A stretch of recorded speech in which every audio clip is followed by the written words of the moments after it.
nutrition, nutrition, nutrition, nutrition, nutrition, nutrition.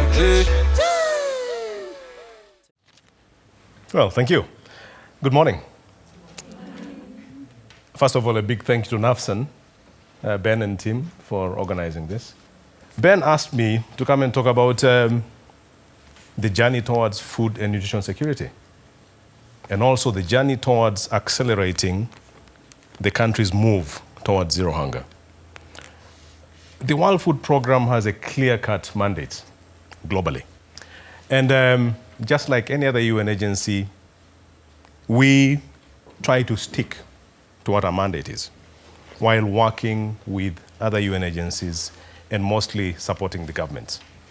So for the World Food Programme, the largest humanitarian agency in the world, our main contribution toward the SDGs is the SDG 2, the one looking at zero hunger. That is where most of our efforts are driven into.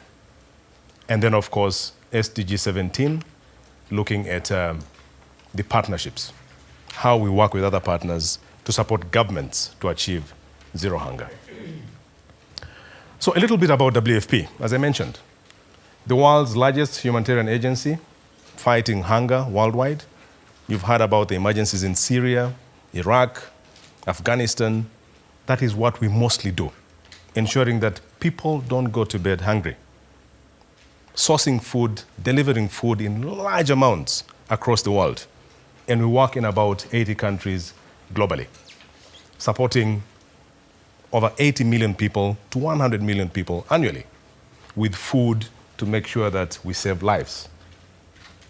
Our vision is that every man, woman, child should always have access to food, which is needed for an active and healthy life, and to drive and support governments to achieve zero hunger by 2030, which is a very daunting exercise, as you all might be aware of. That is the map of where we work globally. Some spots are hotspots, others are not. So while a large chunk of our resources are geared towards addressing emergencies, most of which are man-made or caused by natural hazards, we also have a proportion that is looking at how we can contribute towards developing sustainable systems to build resilience, enabling people to respond better to shocks. When you have a drought, how do you respond to that drought as people, as communities? When you have floods, do you have mechanisms to respond to floods as a community? Are we using natural, cultural, traditional ways to enable communities respond to disasters effectively?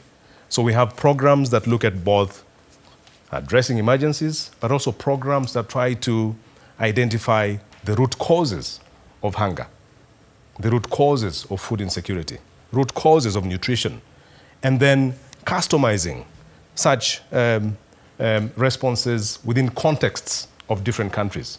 How best the way Namibia might respond to floods or drought might be different from the way other countries do it.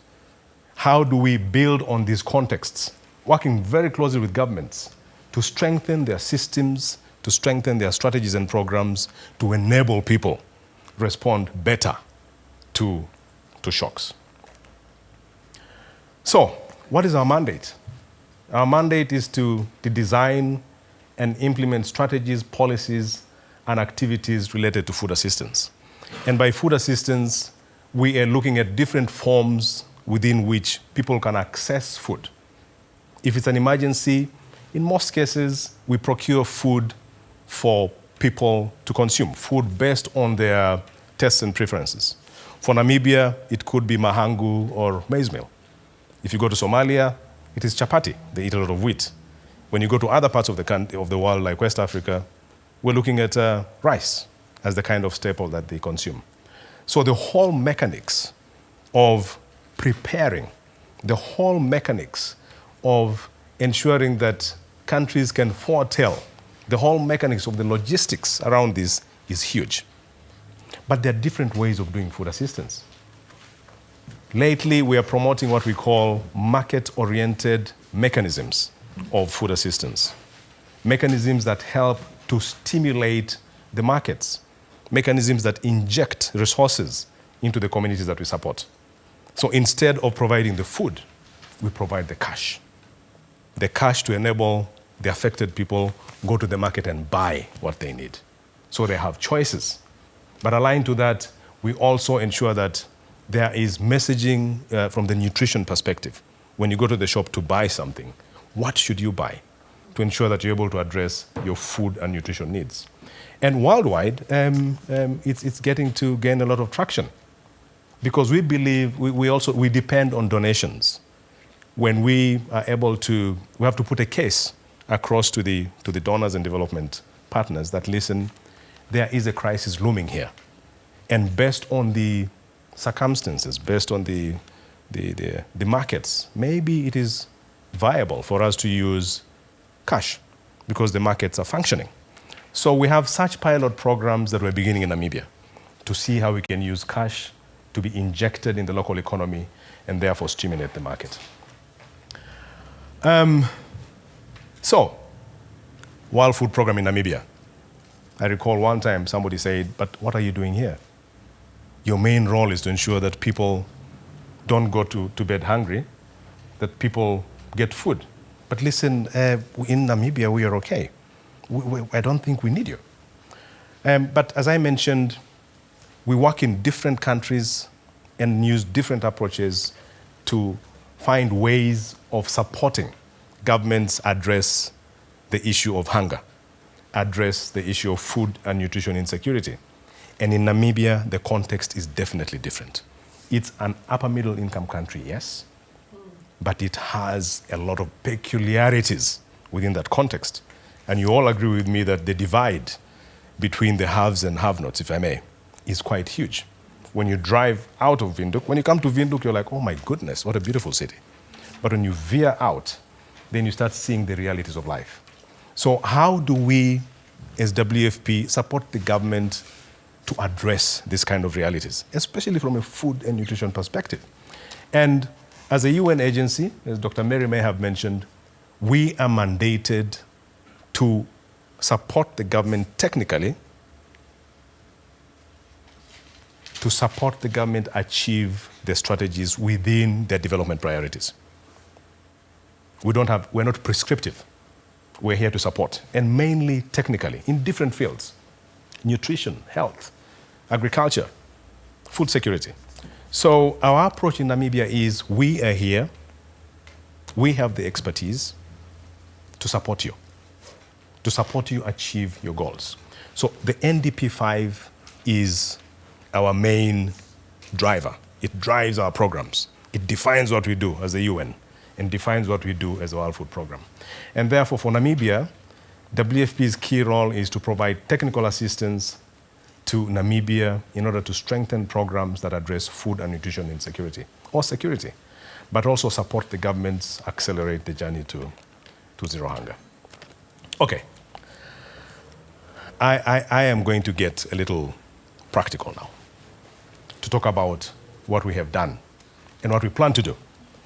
I have mentioned to you that the way we work is to support the governments, strengthen systems, strengthen programs, bring about efficiencies and effectiveness in which they implement their programs around food and nutrition insecurity. And with efficiency comes the issue of financial efficiency, the whole question of digitization, the whole question of accountability to our people, accountability to government. How can we demonstrate that we're making change?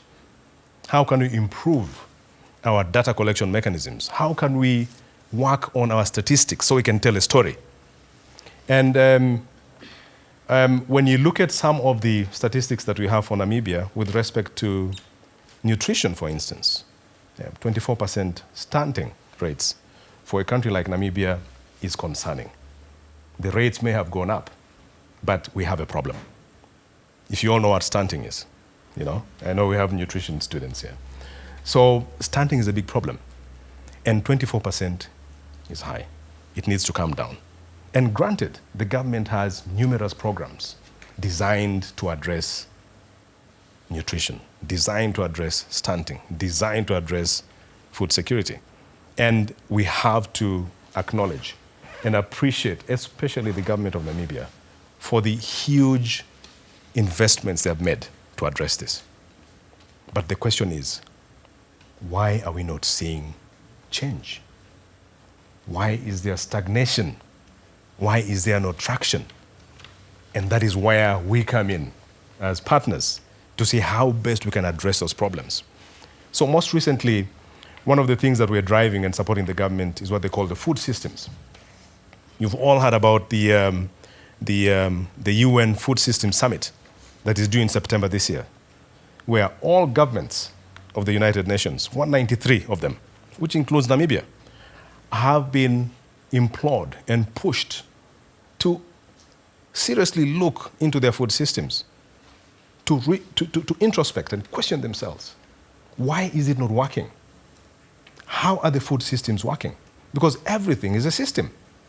So the food system works in a very interesting way. It's just like a normal value chain with different actors, each actor playing a significant role to contribute to the whole. So when you address, which the world is going to do, and we've started with the government of Namibia, questioning, so what is it in the system that is a problem? Are we investing a lot in production, forgetting infrastructure, forgetting processing, forgetting value addition, forgetting consumption? Where are the smallholder farmers in the whole picture? Why are they not featuring? I know we're investing, but where are they? How can we get them into the mainstream markets? One of their challenges. How can you improve the quality of their products? One of their challenges. How can they access quality inputs? One of their challenges. How can they better access microfinance? One of their qualities. How can you train them to ensure that there's a reduction in post-harvest handling, in storage, in marketing? So all these questions the world is asking themselves. How can we review what we are doing in order to bring a degree of efficiency, effectiveness, and addressing every aspect of the value chains, every aspect of the food systems, to ensure that there is inclusivity and that everybody benefits? How do we make Namibia feed itself? That is the big question. And that is one of the things that we are here as the World Food Programme and as the UN to ensure that we support the government to attain. Now, for Namibia, I'll just maybe do a run through what we do as the World Food Programme so far. We work with the Ministry of Education, Arts and Culture to bring efficiency and effectiveness in the school feeding program. The government is funding a school feeding program, well-designed program, but now we're bringing in some bit of flavors to address the issues of nutrition, health at school, sanitation, but also bringing a local economy stimulus within which, the area in which the schools are situated. So we're introducing what we call the homegrown school feeding program, which fits within the systems thinking, the food systems thinking. Homegrown essentially means that how do we use schools as an avenue to create economic activity within the schools. Schools becoming part of what you'd call a structured market. So instead of having mahangu or maize meal produced centrally and sent to the schools, why don't we have the schools buy the food that they need locally? Why don't we have the little ones at school eat dried fish, if that's what they eat at home? Why don't they eat dried meat, if that's what they eat at home? Why don't they eat mutete, if that is what they eat at home? So how do we create that local economy stimulus? By having the school as the market. And how do we use the school as an avenue of rural development? This has happened in Brazil, literally changed the economy of Brazil through school feeding program, and it can happen in many other places. And very good examples in Africa. So we're going to do the pilot next term in 20 schools, and then we'll support the government to expand. We also work with the Office of the Prime Minister, helping them to improve mechanisms of monitoring food security, having very clear systems that will be able to help them foretell what is going to happen. So the whole question of the weather forecasts and the development of what we would call a national resilience strategy, which will encompass all the elements of preparing the governments to address a problem before it occurs. We work with the Ministry of Gender, Equality, Poverty, Eradication, and Social Welfare, supporting them with the food bank, but most recently trying to pilot the use of cash as a means of strengthening the capacity of people to get food. So instead of getting the food, use the cash to get the food. So many other programs that we do with the Ministry of Poverty Eradication. Now, one of the cross-cutting things that, of course, we intend to do is the whole question of digitization. Digitization is driving the world. And it is one of the top agendas of the government. And we're here to see how best we can integrate this within the food and nutrition security space.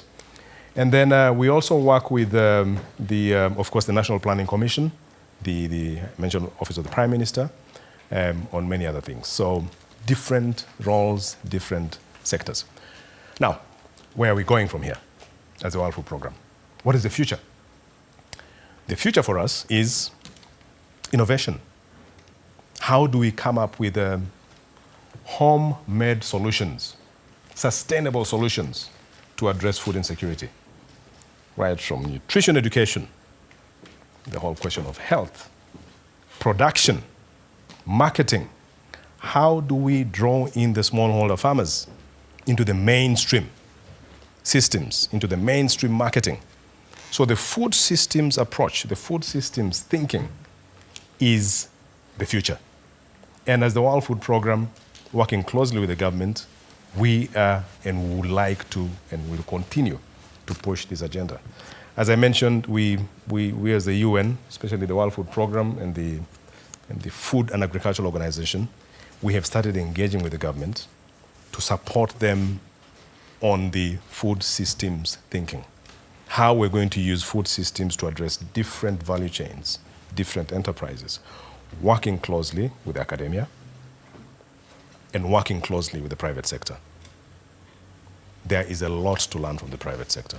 The private sector is extremely efficient because it's self-driven.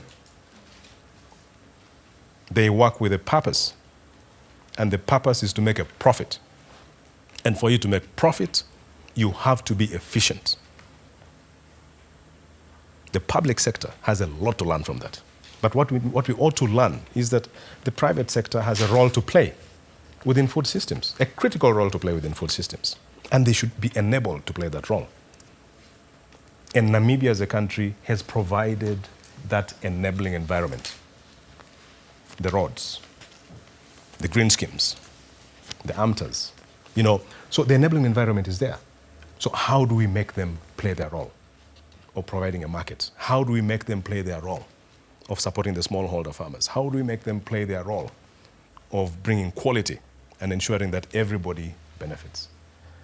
So I could go on and on. I'm very passionate about this, but I know, and we know as a World Food Programme, that we have an opportunity to create change. We know that Namibia is the driest country south of the Sahara, but we also know that there's opportunity for advancing agriculture. We just need to do it, but we need to provide the right ingredients to create that stimulus for the smallholder farmers and for agriculture in Namibia.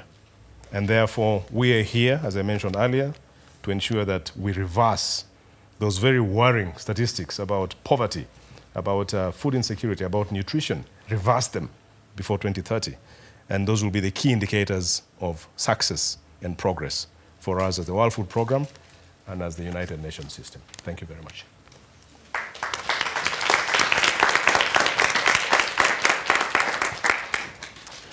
Well, I question time, I guess. I would wish to, gladly I'm here with my expert, Rachel, who will help me answer the hard questions. So I hope we'll work as a team, Rachel, right? Yeah, we will. Oh, fantastic, fantastic. All right, thank you. Okay, thank you very much for your presentation. It was very insightful. In case I missed something, I just wanted to ask about the cash support that you give families to purchase nutritious food. I do understand that probably the purpose of the cash support is to allow them to have more options or to purchase based on their preferences. But how sure are you actually that the communities use that money to purchase food? How do you keep record of that, or how? Is there any evidence or anything that you have, maybe for example, to show that really these communities do go out to the shops with the amount or the money that we give them and do really purchase the nutritious food that we recommended to them and that they really consume it? Thank you. My name is Philemon Amambo. I come from the University of Namibia. I have just one question. Do we have a good definition of what constitutes food security? It's just a question. I appreciate what is highlighted there on the screen, but still I am tempted to ask this question. Thank you. Okay, as I said earlier, that my name is Abetina Shikongo. I educate people about food in my country. What makes me very sad is when people say Namibia is a dry country. When you look at Namibia, we eat according to the seasons. We are not like people from Zambia or Western Africa. We eat according to our seasons. So when it comes to our country, we have different tribes, as I said earlier, and food are available according to where you come from. Let me say like Amevambo, we have mahangu. Mahangu, it's a very, very nice product, but sometimes you get sad, especially people who came in our country to tell our people about how to use mahangu. When you look at our people, let me talk about our grandparents. They never used to have diabetes, they never used to have cancer, but they depend on mahangu because it's an organic wheat that they produce themselves. But when you look at mahangu now, the process that people are doing it, you soak mahangu in the water. After soaking it 2 to 3 days, you take it to the machine, and then you mix it with maize meal. To be honest with you, I have a scale on an eating plan scale. We don't look at disease, it's just about eating plan. If you soak mahangu in the water, then you prepare it as a porridge or as a soft porridge, your body the body is even telling you feel heavy, you feel tired. And that's the reason why most of the kids, to me, they don't like eating pap. It's not because to me, it doesn't have nutrients, because when you soak it, you know what is good and what is bad. And another thing, again, when you're talking about Namibia, it's a dry country. To be honest with you, especially people from the World Food Programs, you implement something in our country with the Ministry of Health, Ministry of Education, but you don't do awareness. When you talk about food in Namibia, access to food, to be honest with you, start with the shop where they are selling food. There's a shop called Namika. If you go to Namika, you feel very pity. They are selling chicken skin, which is like $2 and $5. We tried to bring it with the Ministry of Health. I'm even happy that Marjorie is here. I've been trying with that lady for so many years. She knows me. Sometimes they call me crazy. They call me what. I want to run awareness on educating about people food, the importance of food, the benefits of food. And 2 years back, there was karembezi. It's a very nice rice. I even had a competition of how to cook karembezi. And on my surprise, I took money from my own money because I'm patient on this food. The child of 6 years, he's the one who won the competition. And that child was from Cameroon. If you look at Namibia, and even if you bring a pot and a rice here, just show them the nutrition that are busy now studying it, how to cook rice. You'll be shocked. They cook the same way. Doesn't matter you are from the south or from the north. And this karembezi rice, it's a very nice rice, to be honest with you. But the funny part of karembezi rice, how they are now with the government, they take out the short grain. And last year, we didn't make money because there was no karembezi rice. I don't know what happened to the farmers who are producing it. But this rice, they remove the short grain. It's only now the long grain and the middle grain. But when you look at rice, it's a digesting food. And people do not know what is it. In Namibia, we eat testic as one of the popular rice to us. But testic, even if you don't have electricity, you can't cook testic. But when you cook karembezi rice, no matter you have 2 units of electricity, you finish cooking it because you cook it on the low heat. And what I'm saying is when it comes to food, to be honest with you, in our country, we have a lot of food. The problem is the people need to understand food. Let me say like potato. It's not like people that are coming from Zimbabwe, they are selling it for $10. We don't know what is potato. We eat potato as a chips, but potato is a stomach food. You just have to boil it. And when you talk about malnutrition in our country, I was very, very shocked. If you come to my house or to my center, I have a lot of food that World Food Program you are giving to the people who are under malnutrition. There's a certain product that you are giving it that is having nuts. You know, I didn't come with it if I knew. When you look at that program, kids are not eating it because we're not told about peanuts. So you can't tell somebody now that, okay, give the baby this. The mother's not even aware of it. But I have a homeschool where I have a lot of kids who are foreigners. When you look at their lunchbox, you smile. They come with pap, with chomolia. When you give them that peanut thing that you are giving to the people for malnutrition, they eat it because they were told by their parent what is peanut and what does it do.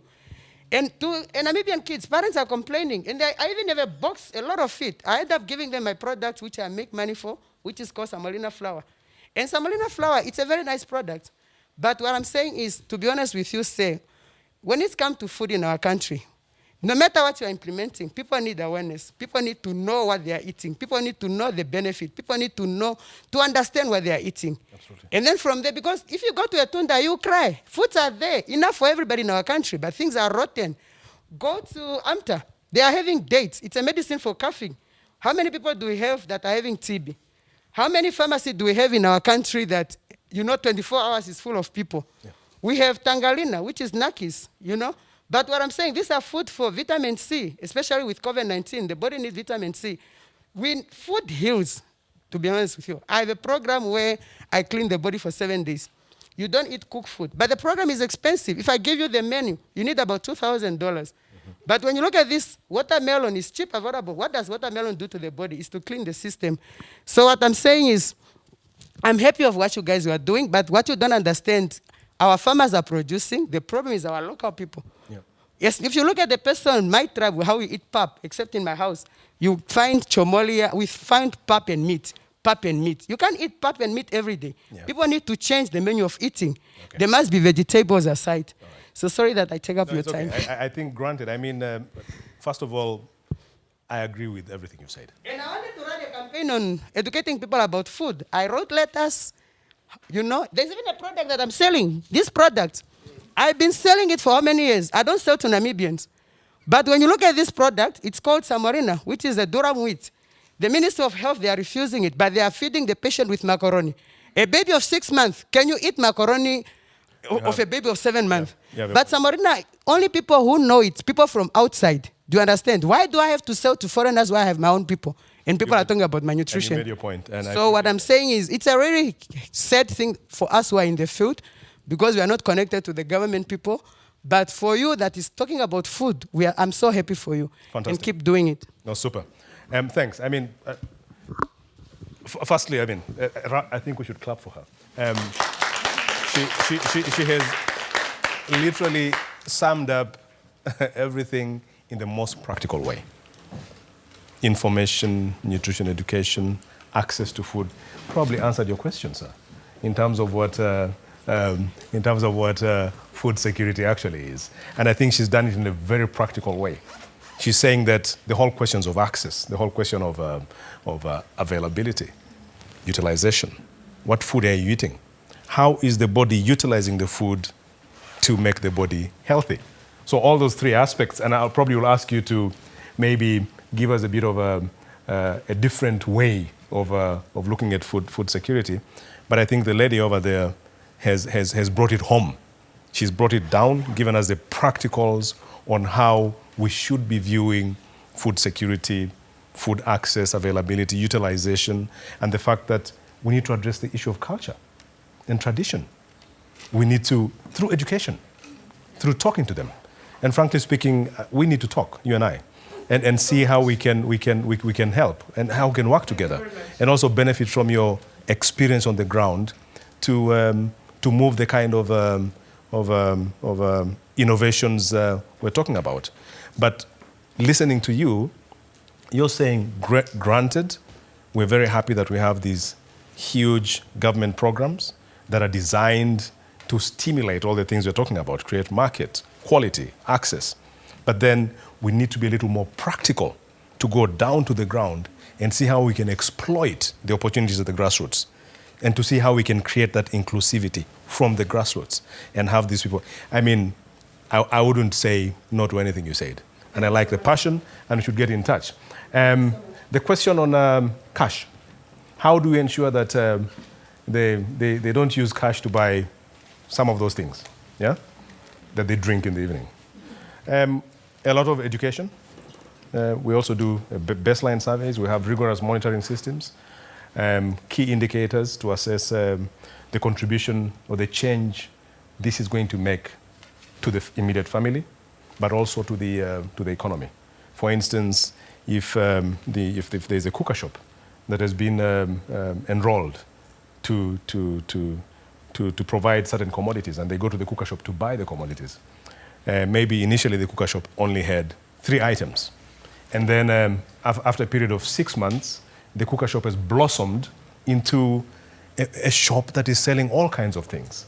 And therefore, you'll see that that is one of the offshoots. Those kind of proxy indicators give us an indication that the money has been injected in the immediate local economy and that it's circulating within the economy. And therefore, when we're designing this kind of projects, we ensure that we engage the local enterprises. We wouldn't encourage people to run to ShopRite to buy certain. We would like you to go to that shop, to that lady under the tree who's selling a mutete or selling a spinach. Go and buy from that lady. And therefore, the money rotates within. And then with time, you see so many bicycles coming up in the community, roofs that are covered with grass. Then you see zinc roofs. And then you see all this as a result of the stimulation that you've created. And studies that we've heard indicate that when you invest $1 using those kind of programs, within a period of six months to 1 year, you actually generate it into $1.5. So the rate at which the money grows is very fast. And if we have this kind of programs, it helps to create that local economy growth. I didn't dodge your question. It's a good question. The definition I have is up there, but I thought the lady nailed it. When she spoke about the practicality of how we should not draw certain conclusions about the country and just assume that the country is dry. And yet we have the opportunity to actually grow, and there are examples of that. And so please, make sure we exchange cards before I leave. Maybe a final question here? I don't know. Maybe 2 more. Sir, yes? Good morning. Thank you very much, Mr. Elvis, for that insightful presentation. I am Frederica Mpolo. I'm a third-year human nutrition student at the Namibia University of Science and Technology. Sorry. My question is, 2030 is just around the corner. You have spoken of, thank you very much indeed for highlighting what we have achieved thus far and what still needs to be done. My question is, obviously, I'd like to think that the goal of zero hunger is attainable. How far are we from achieving this goal, both locally and globally? Good question, sir. Okay, just a short comment and observation. You mentioned you render support to government, technical support to government to help with these projects. I think efficiency is in civil society organizations, individuals, and not in government. I feel government, apologies, is very inefficient sometimes. I think if the same amounts would be channeled to civil society organizations, individuals, you would make a difference. But with the government structure, it's lagging behind. Have you considered that? Thank you. Good question. Okay, I'm going to answer these 2 questions quickly. I believe I've gone overboard in terms of time. Very exciting topic, very good questions. Are we within range to achieve zero hunger within 2030? I think we're running out of time. The world is running out of time.